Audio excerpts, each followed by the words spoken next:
Hey Coder fans, Dave R here, coming at you with another speed run.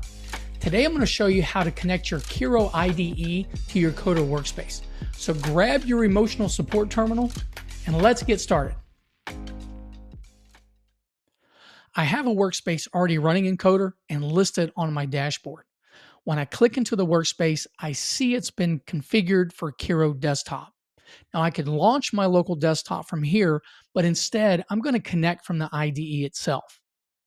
The Coder Remote extension can be installed through the Kiro Marketplace or manually from the latest release.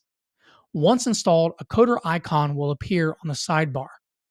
After clicking the icon, I'm prompted to log into my Coder deployment and enter a session token from the Coder UI after I am authenticated. Once connected, I'm provided a list of workspaces I can connect to. And as you can see here, the workspace I have running is listed. After I choose to connect to the workspace, the code appears and I can get to work. Easy peasy. And that's it. Stay in Kiro, connect in seconds, build with AI, done. Stay tuned for more videos, and thanks for watching.